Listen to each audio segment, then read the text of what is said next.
Electrostatics के chapter second का lecture first हम ऑलरेडी अपलोड कर चुके हैं, जिसके अंदर विद्युत फ्लक्स को हमने समझा है। आज हमारा टॉपिक है सतत आवेश वितरण, और शुरू करते हैं।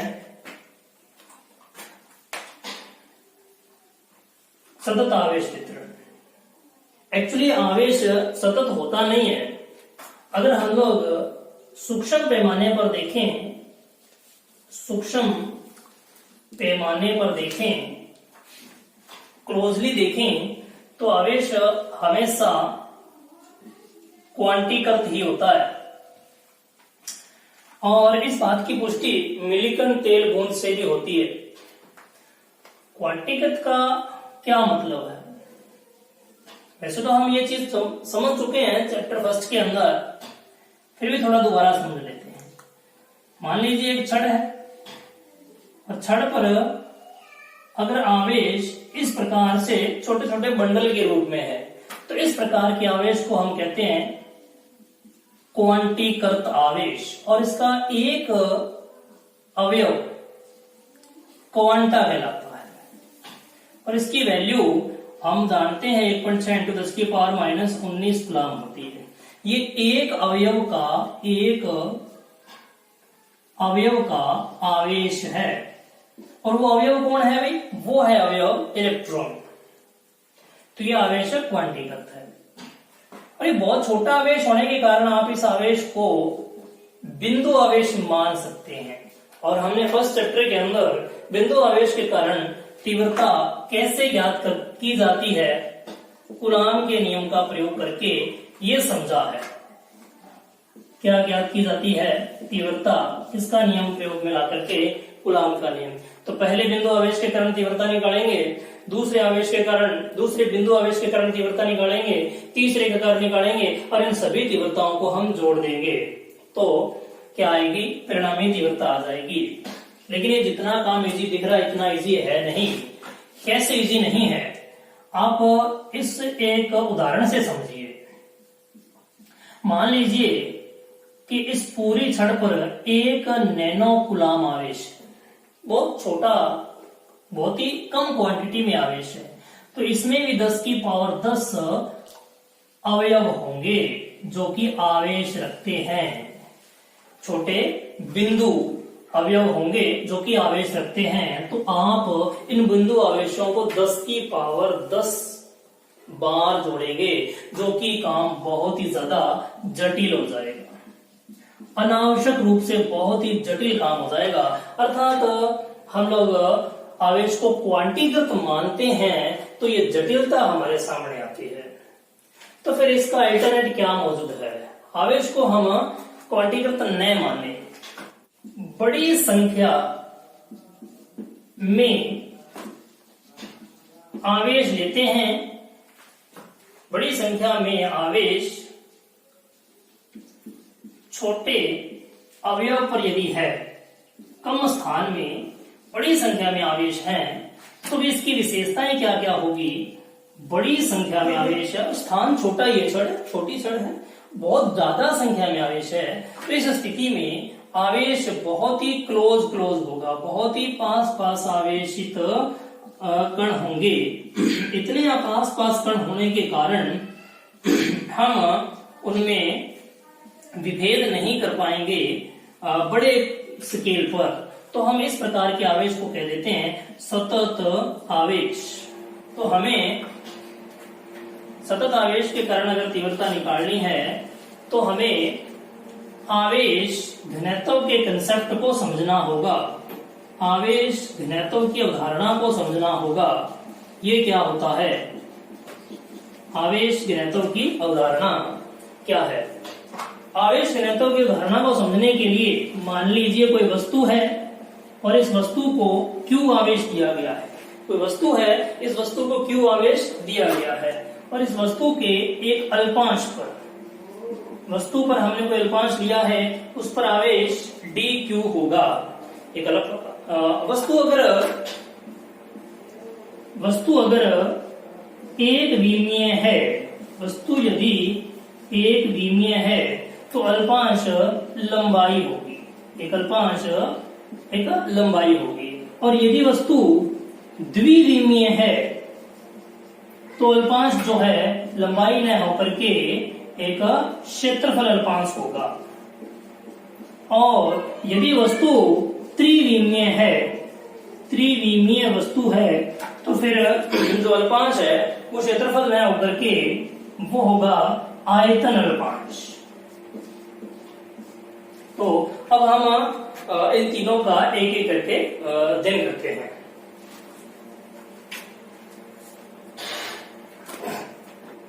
तो हमने देखा कि एक विमीय यदि वस्तु है तो उसका अल्पांश है जो लंबाई के रूप में होगा, सूक्ष्म अवयव वो लंबाई के रूप में होगा। तो इस आधार पर एक विमीय के लिए हम लोग रेखीय आवेश घनत्व की चर्चा करते हैं। यदि आवेश किसी छड़, वलय आदि जो एक विमीय हो, जैसे वलय भी एक विमीय होती है, छड़ भी एक विमीय होती है, आवेश किसी छड़, वलय आदि पर एक समान रूप से वितरित है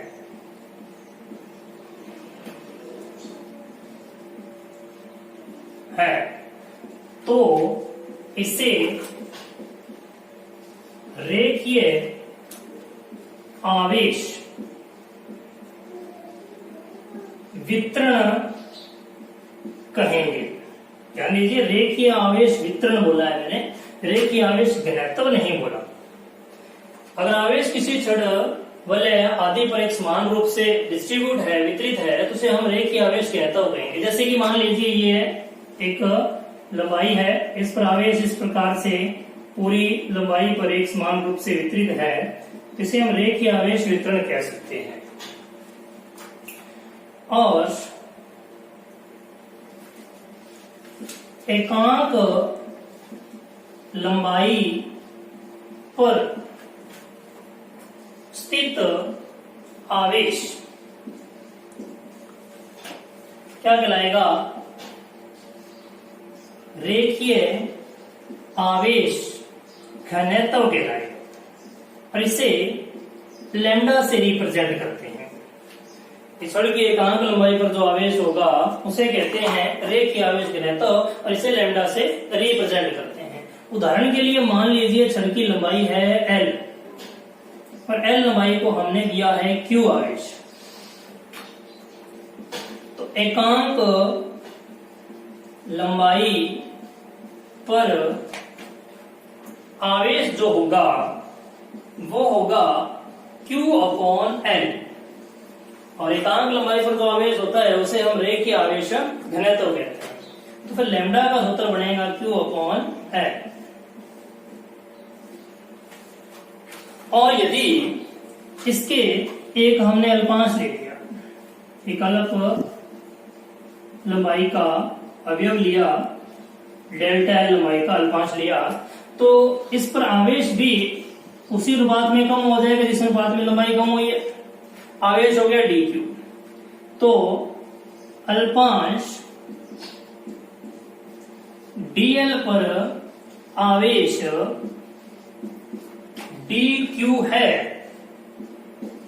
तो रेखीय आवेश घनत्व लैम्डा क्या होगा? dq बटा में dl। यहां आपको थोड़ा ध्यान देना चाहिए कि लंबाई कम होने से या लंबाई बढ़ जाने से आवेश घनत्व चेंज नहीं हो रहा। क्यों नहीं हो रहा? क्योंकि आपने अगर लंबाई कम की है, L से dl कर दी है, तो उसी अनुपात में आवेश भी कम हो गया। टोटल आवेश ज्यादा था तो उसी लंबाई के अल्पांश पर आवेश भी कम हो गया। तो दोनों अगर समान अनुपात में कम हो रहे हैं तो इनका जो भाग है वो चेंज नहीं होगा। तो इसका मात्रक क्या होगा? मात्रक इससे बढ़ जाएगा, कूलाम पर मीटर, ये मात्रक हो जाएगा। नेक्स्ट, पृष्ठीय आवेश घनत्व। ये क्या होता है? यदि आवेश किसी शीट, किसी चकती द्विविमीय वस्तु को दिया जाए और उस पर एक समान रूप से वितरित हो जाए तो उसको हम कहते हैं पृष्ठीय आवेश वितरण। तो यदि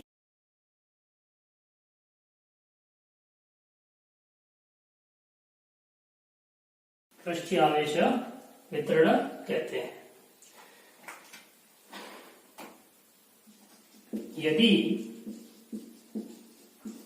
यदि वस्तु के ए क्षेत्रफल पर आवेश वितरण के बाद आवेश घनत्व को डिफाइन करते हैं।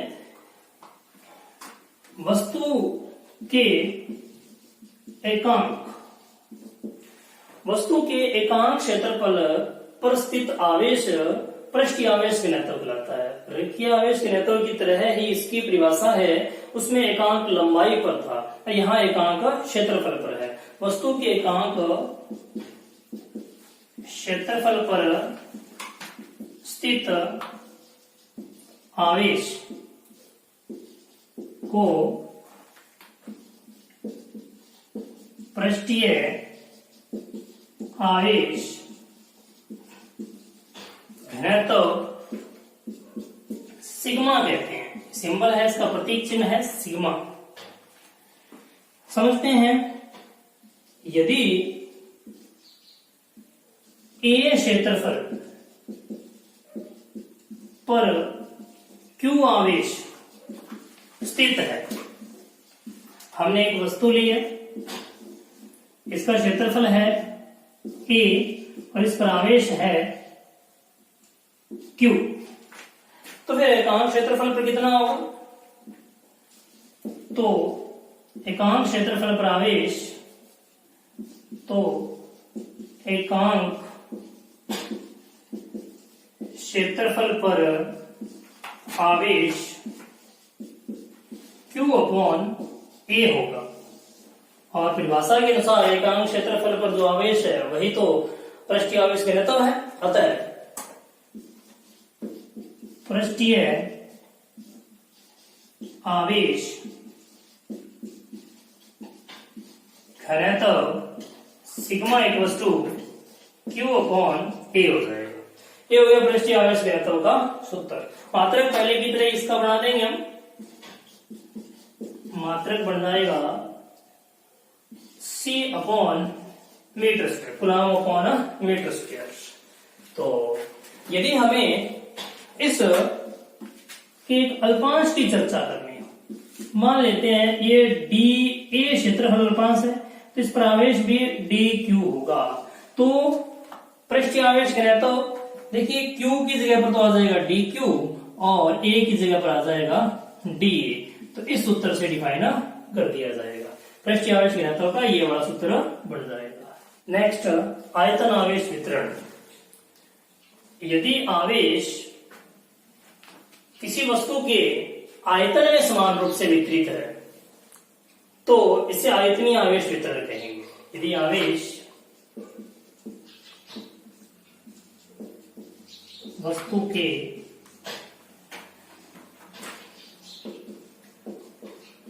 आयतन में एक समान रूप से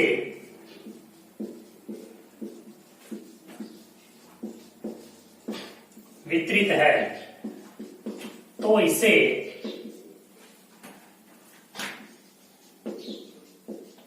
आयतन आवेश वितरण कहेंगे।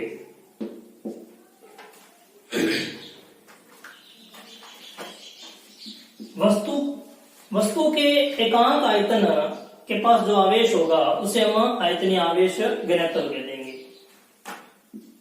एकांक आयतन पर स्थित जो आवेश है, एकांक आयतन पर स्थित आवेश को आयतन आवेश घनत्व रो कहते हैं। मान लीजिए एक आपके पास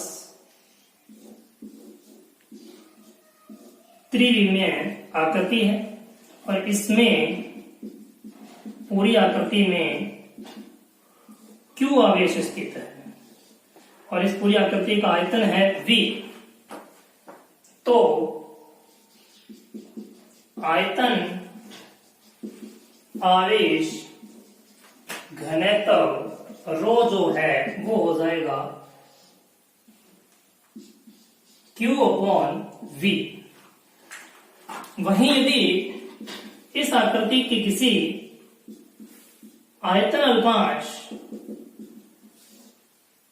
के पास आवेश dq आयतन अल्पांश dv है तो फिर यह सूत्र इस रूप में आ जाएगा। तो रही बात मात्रक की, तो मात्रक हो जाएगा कूलाम बटा में मीटर क्यूब। नेक्स्ट टॉपिक, सतत आवेश वितरण के कारण विद्युत क्षेत्र। जो अभी अभी हमने सतत आवेश वितरण पढ़े हैं, सतत आवेश वितरण में आपने 3 पॉइंट पढ़ लिए हैं, एक तो रेखीय वाला और एक पृष्ठीय और एक आयतनीय। इन 3 पॉइंटों को आपने रीड किया है। इनके साथ सतत आवेश वितरण जो ये है, इनके कारण विद्युत क्षेत्र कैसे ज्ञात किया जाए। तो विद्युत क्षेत्र ज्ञात करने के हमारे पास सिंपल से कुछ एक स्टेप है। पहले तो जो बहुल आवेश बड़ी संख्या में आवेश हैं जिन्हें हम सतत आवेश कह रहे हैं, बहुल आवेश हैं, इनमें से एक अल्पांश का चयन करना पड़ेगा। एक अल्पांश, जैसे कि अभी रेखीय, पृष्ठीय, आयतनीय में हम लोग dq dl लंबाई पर dq आवेश मान रहे थे, dA क्षेत्रफल पर dq आवेश मान रहे थे एंड dv आयतन पर dq आवेश मान रहे थे। तो वो इनके अल्पांश ही थे, तो उस अल्पांश का चयन करना है।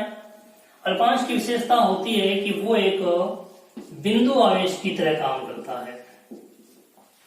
तो ये स्टेप सेकंड हो गया कि आवेश किसकी तरह काम करेगा, बिंदु आवेश की तरह। बहुत छोटी वैल्यू है तो उसी बिंदु आवेश अपने मान सकते हैं। तो जो बिंदु आवेश है उसे आप लोग आवेश घनत्व के रूप में व्यक्त कर लें। आवेश घनत्व के रूप में व्यक्त कर लें। मैं इसको एक उदाहरण से सिंपल सी एक्सप्लेन करने की कोशिश करता हूं। जैसे कि आपने अभी रेखीय आवेश घनत्व लैम्डा बराबर dq/dl पढ़ा, तो इसमें dq कौन है, dq वही बिंदु आवेश है जिसकी चर्चा कर रहे हैं।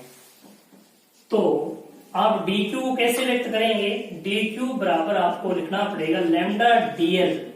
तो ये दूसरा काम हो गया। पहला काम बहुल आवेशों में से एक अल्पांश का चयन किया और अल्पांश किसकी तरह है, बिंदु आवेश की तरह, और बिंदु आवेश को किसके रूप में व्यक्त करना है, आवेश घनत्व के रूप में। जैसे ये आवेश घनत्व है, इसके रूप में व्यक्त कर दिया। ये आवेश घनत्व है, इसके रूप में हमने व्यक्त कर दिया। तो पहला काम अल्पांश का चयन, दूसरा काम बिंदु आवेश जो है उसे आवेश घनत्व के रूप में चयन करना। अब तीसरा काम क्या है, दूसरा यही हो गया, ये दूसरा पॉइंट ही था। तो तीसरा क्या है, जो बिंदु आवेश आपने चुना है, बिंदु आवेश चुना है, तो बिंदु आवेश के कारण जो तीव्रता है वो हम लोग ऑलरेडी निकालना जानते हैं। बिंदु आवेश के कारण तीव्रता निकालनी है हमें किसी बिंदु P पर। कितनी दूर बिंदु है, हमने पहले चैप्टर में देखा था, r दूरी पर बिंदु लेते हैं। तो जो तीव्रता आएगी बिंदु आवेश के कारण वो आएगी Q/4πε0 सॉरी, क्यों आवेश हमारे पास dq है, तो फिर इधर भी d लगा देना होगा, और r² r कैप डायरेक्शन को डिनोट करेगा। तो ये जो तीव्रता का सूत्र है, ये बिंदु आवेश के कारण तीव्रता का सूत्र है। तो ये तीसरा स्टेप था, जो बिंदु आवेश आपने चुना है उसके कारण तीव्रता निकाली। अब जो बहुल आवेश है, बड़ी संख्या में आपके उस आवेश मौजूद है, उसके आवेश जो अल्पांश है, आवेश अल्पांशों के कारण हम सभी अल्पांशों के कारण क्या निकालेंगे, तीव्रता निकालेंगे और इन तीव्रताओं का कौन सा योग करेंगे, सदिश योग करेंगे। और इन तीव्रताओं के सदिश योग से, इन तीव्रताओं के सदिश योग से संपूर्ण आवेश के कारण विद्युत क्षेत्र की तीव्रता निकाली जा सकती है। सदिश योग उन्हीं राशियों का होता है जिनकी दिशा होती है, सदिश राशियों का ही सदिश योग होगा। और सदिश योग कैसे किया जाता है वो आप जानते हैं, समांतर चतुर्भुज नियम जो है 11th में हमने पढ़ा था। तो पुनः सुन लीजिए कि क्या स्टेप है सतत आवेश वितरण के कारण विद्युत क्षेत्र की तीव्रता ज्ञात करने के। पहला स्टेप है कि आप बहुल आवेशों में से एक अल्पांश का चयन कर लीजिए, और दूसरा स्टेप है कि जो अल्पांश है वो बिंदु आवेश होगा और बिंदु आवेश को आवेश घनत्व के रूप में व्यक्त कर दीजिए। तीसरा स्टेप, जो बिंदु आवेश है अल्पांश आपका, उसके कारण तीव्रता ज्ञात कीजिए, जो पहले चैप्टर में हमने सीखा है, बिंदु आवेश के कारण तीव्रता। और चौथा स्टेप और अंतिम स्टेप जो है, इसके अंदर हमें इन सभी तीव्रताओं, अल्पांशों के कारण जो तीव्रताएं हैं उन तीव्रताओं का सदिश योग करना है। तो संपूर्ण आवेश के कारण जो सभी अल्पांश हमने लिए हैं, एक अल्पांश का चयन किया, इस प्रकार से और भी अल्पांश होंगे, सभी अल्पांशों के कारण जो तीव्रताएं हैं उनका सदिश योग करना है। तो संपूर्ण आवेश के कारण विद्युत क्षेत्र की तीव्रता ज्ञात हो जाएगी। अभी जो हमने ये 4 स्टेप देखे थे, इन्हीं के आधार पर रेखीय आवेश वितरण के कारण हम तीव्रता ज्ञात करने की कोशिश करते हैं। मान लीजिए यह एक लंबाई है और इस पर आवेश एक समान रूप से वितरित है। तो ये हो गया कौन सा आवेश वितरण हो गया, ये हो गया सतत आवेश वितरण। ये सतत आवेश वितरण हो गया। तो स्टेप फर्स्ट क्या कहता है कि हमें एक अल्पांश का चयन करना है। तो हमने एक अल्पांश का चयन कर लिया। कितने लंबाई का अल्पांश ले लिया है, dl लंबाई का, और इस अल्पांश पर आवेश कितना है, dq है।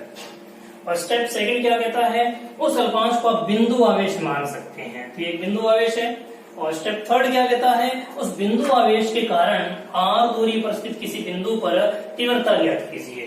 तो बिंदु P पर तीव्रता कितनी होगी, P पर तीव्रता इस अल्पांश के कारण, इसके कारण तीव्रता की बात हो रही है, अल्पांश के कारण, अल्पांश के कारण बिंदु P पर तीव्रता कितनी होगी, dP vector equals to dq upon 4 pi epsilon naught r square r cap, r cap में डायरेक्शन होगी इसकी। तो स्टेप 4 क्या कहता है, सॉरी स्टेप सेकंड की एक बात हम भूल गए। स्टेप सेकंड में ये कहा गया है कि जो आवेश है उससे आवेश घनत्व, रेखीय आवेश घनत्व जैसे लैम्डा के रूप में व्यक्त कीजिए। ये कहां से आया, उम्मीद है आपको पता होगा। यह आया है dq अपॉन dl, जो कि रेखीय आवेश घनत्व की परिभाषा है, उससे dq की वैल्यू है। तो इसमें व्यक्त कीजिए। तो ये बनेगा dE vector equals to lambda dl upon 4 pi epsilon naught r square r cap. ये किसके कारण तीव्रता है, एक लिए गए अल्पांश के कारण तीव्रता है। अब हम स्टेप 4 को याद करते हैं। स्टेप 4 में क्या कहा गया है, इस प्रकार के समस्त अल्पांशों के कारण तीव्रताओं को जोड़िएगा। तो अगर हमें संपूर्ण आवेश के कारण तीव्रता निकालनी है, संपूर्ण आवेश के कारण विद्युत क्षेत्र की तीव्रता ज्ञात करनी है E को, तो हमें क्या करना होगा, इस प्रकार के सभी अल्पांशों के कारण जो तीव्रताएं हैं उनका समाकलनीय विधि से सदिश योग करना होगा। Lambda dl upon 4 pi epsilon naught r square r cap, ये हमने dE की वैल्यू रख दी है। तो ये हो गया रेखीय आवेश वितरण के कारण विद्युत क्षेत्र की तीव्रता का सूत्र। और ऐसे ही हम लोग आगे करते हैं पृष्ठीय आवेश वितरण। तो मान लेते हैं ये हमारे पास एक पृष्ठ है और पृष्ठ पर एक समान रूप से आवेश वितरित है, पृष्ठ पर एक समान रूप से आवेश वितरित है। तो अभी हमने जो 4 स्टेप पढ़े थे उनमें पहला स्टेप कहता है कि एक अल्पांश का चयन कीजिए। तो हमने एक यहाँ पर अल्पांश का चयन कर लिया और अल्पांश का क्षेत्रफल है dA और अल्पांश पर आवेश है dQ। स्टेप सेकंड कहता है कि अल्पांश को आप बिंदु आवेश मान सकते हैं। स्टेप सेकंड क्या कहता है कि अल्पांश को बिंदु आवेश मान सकते हैं। तो ये बिंदु आवेश हो गया और जो बिंदु आवेश है उसको आप आवेश घनत्व के रूप में व्यक्त कीजिए। ये कहां से बना है? उम्मीद आपको पता है कि पृष्ठीय आवेश घनत्व dQ/dA होता है और इस सूत्र की सहायता से आप dQ को निकालें तो सिग्मा dA ही बनेगा। तो स्टेप सेकंड का अनुसरण किया। स्टेप थर्ड कहता है कि उस बिंदु आवेश के कारण आप किसी बिंदु P पर जो कि r दूरी पर स्थित है तीव्रता निकालो। तो अल्पांश के कारण बिंदु P पर हमें निकालनी है तीव्रता। तो क्या होगी? DE vector equals to dQ/4πε0 r² r। लेकिन हमें dQ को तो आवेश घनत्व के रूप में व्यक्त करना है तो हमें इसकी वैल्यू रख देनी चाहिए सिग्मा dA/4πε0 r² r। ये स्टेप थर्ड कंप्लीट हुआ। एंड स्टेप 4 क्या कहता है? वो कहता है कि आप इस प्रकार के अल्पांशों की तीव्रताओं का योग कर दें, सदिश योग कर दें। तो अगर हमें संपूर्ण आवेश के कारण तीव्रता निकालनी है तो हमें इस प्रकार के अल्पांशों के कारण जो तीव्रता है उसका सदिश योग करना होगा और संपूर्ण आवेश के कारण तीव्रता निकल जाएगी।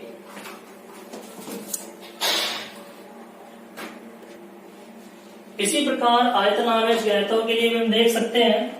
तो आयतन आवेश घनत्व सिग्मा बराबर dQ/dV हो जाएगा। तो dQ बराबर हो जाएगा रो dV। और ये है मान लीजिए एक त्रिविमीय आकृति जिसके अंदर आवेश स्थित है। इसके आयतन में एक समान रूप से आवेश वितरित है।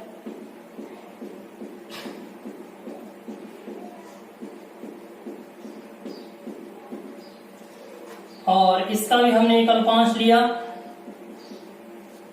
dQ आवेश है, आयतन इसका dV है। इससे r दूरी पर कोई बिंदु लिया और यहां पर P पर जो तीव्रता है अल्पांश के कारण, किसके कारण तीव्रता है? यह अल्पांश के कारण तीव्रता है। वो कितनी आ जाएगी? dE वेक्टर बराबर रो dV/4πε0 r² r आ जाएगी। और इस प्रकार से अल्पांशों का हम सदिश योग कर देंगे तो संपूर्ण आवेश के कारण तीव्रता आ जाएगी। तो संपूर्ण आवेश के कारण जो तीव्रता आएगी वो आएगी रो dV/4πε0 r²। ये संपूर्ण आवेश के कारण तीव्रता हो जाएगी। तो सतत आवेश वितरण के कारण जो तीव्रताएं हैं वो सतत आवेश वितरण के कारण विद्युत क्षेत्र की तीव्रता है वो समाप्त होती है।